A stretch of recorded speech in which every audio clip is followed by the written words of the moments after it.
Doctor बीना चतुर्वेदी की आवाज़ में उनके कहानी संग्रह नया सवेरा से सुनिए कहानी बदलते समीकरण। इस कहानी में पिता ने अपने बेटे की परवरिश में कोई कसर नहीं छोड़ी थी। गांव की ज़मीन बेचकर उसे एमबीए कराया, लोगों से लाखों रुपए उधार लेकर उसका इलाज करवाया। बेटा बहुत धोखेबाज निकला। उसने नौकरी कर लेने के बाद पिता को एक भी पैसा देना उचित नहीं समझा, बल्कि वकील को साथ में लाकर वसीयत लिखवाना चाहता था। बेटी ने समय समय पर माता पिता का साथ दिया था। भाई के स्वार्थपूर्ण ढंग को देखकर बहन ने कहा था, माता पिता से तुमने संबंध तोड़ दिए थे, हमने नहीं। बेटा बेटी के व्यवहार में आए परिवर्तन को देखकर यह बात साफ हो गई है कि रिश्तों के समीकरण बदल गए हैं। सुनिए कहानी बदलते समीकरण। सिटी अस्पताल में लगभग 20 दिनों से मोहन का इलाज चल रहा था, मगर उसकी हालत में विशेष सुधार नहीं हो रहा था। उसके माता पिता असहाय अवस्था में आईसीयू वार्ड के सामने एक बेंच पर बैठे हुए भगवान से प्रार्थना करते रहते। इधर से उधर आने जाने वाले डॉक्टर और नर्सों से उसकी हालत जानने के लिए बार बार उनके पीछे भागते और फिर दोनों एक दूसरे की ओर देखते हुए शांत होकर बैठ जाते। मोहन का इलाज कर रहे डॉक्टर आईसीयू वार्ड से निकलकर मोहन के माता पिता के पास आए और उनसे कहने लगे कि हम आपके बेटे को बचाने की पूरी कोशिश कर रहे हैं, मगर उसकी हालत अभी भी गंभीर बनी हुई है। मोहन के पिता देवीलाल कहने लगे, डॉक्टर साहब आप कुछ भी करिए, मगर मेरे बच्चे को बचा लीजिए, मेरे जीवन का एकमात्र सहारा है। देवीलाल डॉक्टर के पैर पकड़कर रोते हुए कहने लगे कि इलाज में किसी तरह की रुकावट नहीं आनी चाहिए। डॉक्टर देवीलाल से कहने लगे, अजी साहब सुनिए, हमारा तो काम ही रोगी की सेवा करना और हर हालत में उसके जीवन को बचाना है। मैं आपको सही स्थिति बताना चाहता हूँ कि आपके बच्चे को बचाने के लिए अब हमारे सामने बस एक ही रास्ता है कि जल्द से जल्द इसका ऑपरेशन किया जाए, और उसके लिए दवाओं और ऑपरेशन का कुल खर्च लगभग 5 लाख रुपए आएगा। आप पैसे जमा करवा दीजिए, हम ऑपरेशन की तैयारी करते हैं। देवीलाल हाथ जोड़कर डॉक्टर से कहने लगे कि ठीक है, मैं जल्दी ही पैसों की व्यवस्था करता हूँ। पैसों की व्यवस्था के लिए देवीलाल नाते रिश्तेदारों एवं यार दोस्तों के पास गए। खूब भाग दौड़ करने पर भी उनसे 2-3 लाख रुपयों से अधिक की व्यवस्था नहीं हो सकी। अंत में विवश होकर उन्होंने अपनी बेटी सरला को फ़ोन कर उधर से सरला के पति ने फ़ोन उठाया। वह पूछने लगा, क्या हुआ बाबूजी, आपने फ़ोन कैसे किया? देवीलाल ने जवाब दिया, बेटा नरेश मोहन की हालत बहुत नाजुक है, उसके ऑपरेशन का इलाज के लिए डॉक्टर ने 5 लाख रुपयों की व्यवस्था करने के लिए कहा है। 2-3 लाख रुपए तो हम जोड़ सके हैं बेटा। और कहते कहते देवीलाल रोने लगे और आगे बोल नहीं सके। इसके पहले कि वह अपनी बात पूरी कर सकते, नरेश ने कहा, बाबूजी आप एकदम चिंता न करें, सरला और हम कल सुबह तक रुपयों के साथ आपके पास पहुंच जाएंगे। अगले दिन सरला और नरेश रुपये लेकर सीधे अस्पताल पहुंच गए। मोहन के ऑपरेशन की तैयारी होने लगी। मोहन का ऑपरेशन चल रहा था। उसके माता पिता भगवान से हाथ जोड़कर प्रार्थना कर रहे थे।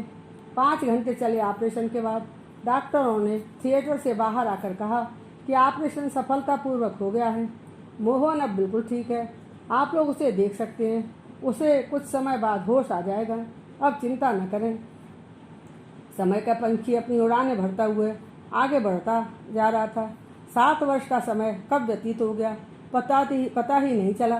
कहते हैं सुख के दिन भागते दौड़ते कब निकल जाते हैं पता ही नहीं चलता, जबकि दुख के दिनों की रफ्तार बहुत धीमी होती है। देवीलाल ने अपने बेटे को खींचतान करके एमबीए तक की पढ़ाई पूरी करवा दी। मोहन की नौकरी बंगलौर में लग गई। कुछ समय पश्चात मोहन ने अपने साथ काम करने वाली लड़की निकिता से शादी कर ली। माता पिता तक को उसने शादी में नहीं बुलाया। वह बंगलौर में अपनी ससुराल में ही बस गया। मोहन ने अब अपने माता पिता से पूरी तरह से संबंध विच्छेद कर लिया। भूले भटके भी माता पिता को पत्र तक नहीं लिखता। नौकरी लगने के बाद यदा कदा माता पिता से मिलने आ ही जाता था, लेकिन अब वह इनको पूरी तरह भुला चुका था। माता पिता की वृद्धावस्था थी और एकदम वो अकेले थे, अधिकतर बीमार रहने लगे थे। कभी कभी देवीलाल जी बेटे को पत्र लिखकर अपनी बीमारी की हालत से अवगत कराते थे, मगर वह उन पर कोई ध्यान नहीं देता। देवीलाल जी को एक ही चिंता हमेशा सताती रहती कि बेटे मोहन के ऑपरेशन के समय मैंने अपने दामाद नरेश से रुपये उधार लिए थे। मैं सोचता था कि मोहन की नौकरी लग जाने पर धीरे धीरे चुका दूंगा। अब मैं लाचार हूँ। ऐसा लगता है कि बेटी दामाद के कर्जे का बोझ लेकर ही मैं इस दुनिया से चला जाऊंगा। ऊपर पहुंचकर मैं भगवान को क्या जवाब दूंगा। मोहन की नौकरी लग जाने के पश्चात देवीलाल जी हमेशा बेटे को याद दिलाते रहते थे कि बेटा, तेरे ऑपरेशन के समय मैंने तेरे जीजाजी से 4 लाख रुपए उधार लिए थे। बेटा, धीरे धीरे करके तुझे वह रुपये चुकाने हैं। मैं ही जानता हूँ कि मैंने किस तरह से तुमको पढ़ाया है। मेरी हालत बहुत तंग रही। लोगों से लिए 2 लाख रुपए तो मैंने जैसे तैसे करके चुका दिए, मगर बहन से लिए रुपये वापस देने की जिम्मेदारी तुम्हारी है।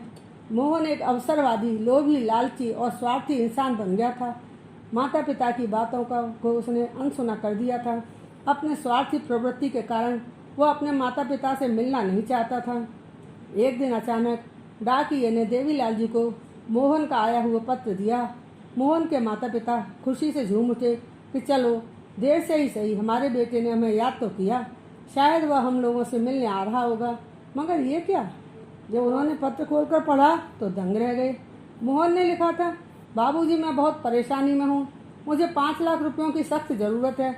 आप व्यवस्था करके रखना। मैं जल्दी ही आपके पास रुपए लेने आऊँगा। पत्र पढ़कर देवीलाल जी निढाल हो गए। काटो तो खून नहीं। अपनी पत्नी उमा को बेटे की करतूत सुनाने लगे। उनके पास कहने सुनने के लिए कुछ भी नहीं था। मन ही मन सोचने लगे कि दामाद के उधार के बोझ तले तो हम पहले से ही दबे हैं। ऐसे में 5 लाख रुपयों की व्यवस्था कैसे और कहाँ से कर सकते हैं। बेटे का पत्र पढ़कर देवीलाल को बहुत सदमा पहुंचा। उनकी आंखों से झरझर आंसू बह रहे थे। वह लगातार बड़बड़ाए जा रहे थे। मोहन के पत्र का क्या जवाब देते। मोहन ने उन्हें कहीं का नहीं छोड़ा। कहते हैं कि चिंता चिता से बढ़कर होती है। ऐसा ही हुआ। देवीलाल जी एक सुबह अचानक गिर पड़े और बेहोश हो गए। उमा ने आवाज़ देकर पड़ोसियों को बुलाया। उन लोगों ने जमीन से देवीलाल को उठाकर पलंग पर लिटाया और डॉक्टर को बुलाकर लाए। उनका चेकअप करके डॉक्टर ने बताया कि इन्हें कोई बहुत बड़ा सदमा लगा है। इनकी तबीयत अधिक खराब है, अतः इन्हें अस्पताल ले जाइए। देवीलाल जी के पड़ोसी उन्हें अस्पताल लेकर गए। कई जांचें होने और रिपोर्ट्स आने के बाद डॉक्टरों ने सलाह दी कि आप लोग इन्हें घर ले जाकर इनकी सेवा कीजिए, क्योंकि इनकी हालत बहुत नाजुक है। यहाँ अस्पताल में इनका इलाज कर सकें ऐसी सुविधाएं हमारे यहाँ नहीं हैं। डॉक्टरों की सलाह सुनकर उमा ने अपने पड़ोसन के फ़ोन से अपने बेटे मोहन को फ़ोन करके कहा, बेटा, तुम्हारे पिताजी की हालत ठीक नहीं है। उन्हें देखने के लिए शीघ्र आ जाओ। लगता है उनका अंतिम समय आ गया है। अपनी माँ का फ़ोन सुनकर मोहन ने माँ को बहुत ही अमानवीय जवाब दिया। कहने लगा, आप मुझसे न तो यहाँ आने के लिए कहें और ना ही मुझसे पैसे मांगने की कोशिश करना। मेरा आप लोगों से कोई रिश्ता नहीं रहा। इसके बाद मुझे फ़ोन भी मत करना। मेरे लिए तो आप लोग कब के मर चुके हैं। बेटे के जवाब को सुनकर उमा टूट गई। पड़ोसन ने उमा का ढांढस बनाते हुए कहा, दीदी, आप अभी के अभी अपनी बेटी को सारी बातें बताइए, वह अवश्य कुछ करेगी। पड़ोसन के फ़ोन से ही उमा ने सरला से फ़ोन लगाया। हेलो सरला बेटी, तेरी बाबूजी की तबीयत बहुत नाजुक है। वो तुझे बहुत याद कर रहे हैं। यदि हो सके तो तू कुछ दिनों के लिए यहाँ आ जा। सरला ने कहा, माँ, आप बिल्कुल भी चिंता न करें। हम दोनों रात तक आप लोगों के पास पहुँच जाएंगे। आप परेशान मत होना। सरला और नरेश समय पर आ गए। जब वह घर पहुँचे तो उन्होंने देखा कि पड़ोस के लोग उनके पिताजी के पास बैठे हुए हैं। सरला अपने बाबूजी से लिपट गई।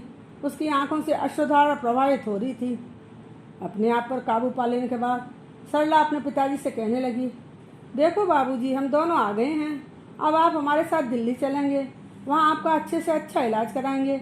आप जल्दी ही ठीक हो जाएंगे।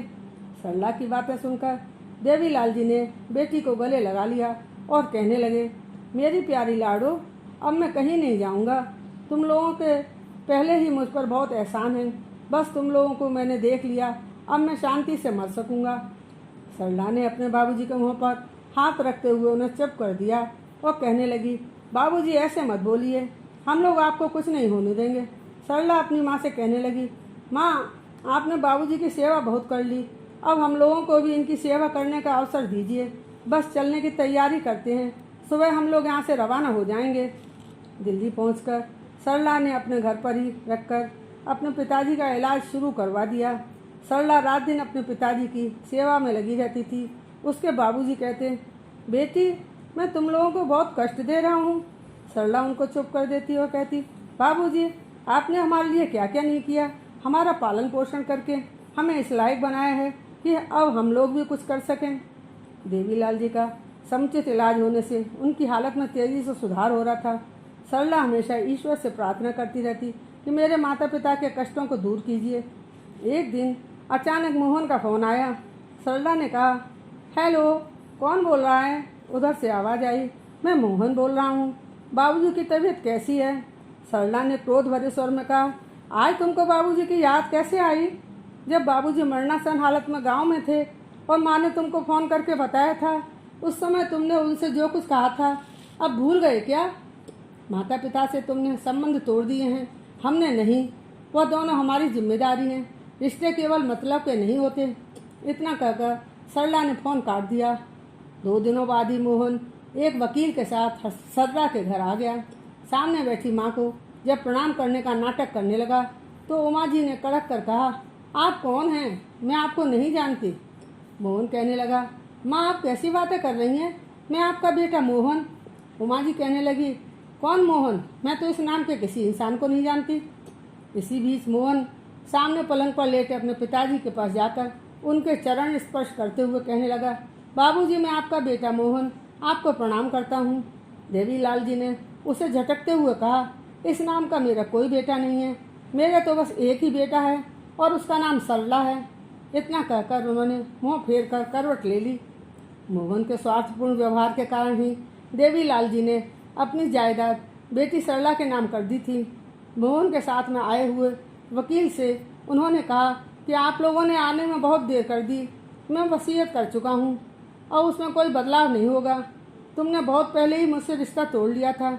मैंने हमेशा सरला से अधिक मोहन के लिए किया था, यहाँ तक कि उसकी MBA की पढ़ाई के लिए अपने बुजुर्गों की ज़मीन तक बेच दी थी, मगर सब व्यर्थ हो गया। अतः जैसे आए हैं वैसे ही वापस चले जाएं। देवीलाल जी बड़बड़ाने लगे कि हे भगवान, आपने मुझे सरला जैसा बेटा क्यों नहीं दिया? उसी की बदौलत मैं आज अभी तक जीवित हूँ। बेटे ने तो मुझे जीते जी मार डाला था। सरला सोच रही थी कि रिश्ते कभी भी कुदरती मौत नहीं मरते, इनका कत्ल हमेशा इंसान ही करता है। रिश्ते और नाते मतलब कि पटरी पर चलने वाली वो रेलगाड़ी हैं जो अपना स्टेशन आते ही उतर जाते हैं। बेटा न हो तो माता पिता को इतनी तकलीफ नहीं हो सकती जितनी कि बेटे के होते हुए उसका अपने माता पिता के प्रति एहसास का मर जाना तकलीफ देता है। अब समय के साथ माता पिता की सोच में परिवर्तन हो रहा है। सदियों से बेटा बेटी में लोग जो अंतर करते आए थे वह अब समाप्त होता जा रहा है। अब बेटियां भी बेटों के समकक्ष माता पिता के साथ खड़ी होने लगी हैं। वे भी अपने माता पिता की जिम्मेदारियों को उठाने के लिए सदैव तत्पर रहती हैं। मोहन और सरला के व्यवहार में जो परिवर्तन देखने को मिला उससे यह बात साफ हो जाती है कि रिश्तों के समीकरण अब बदल रहे हैं।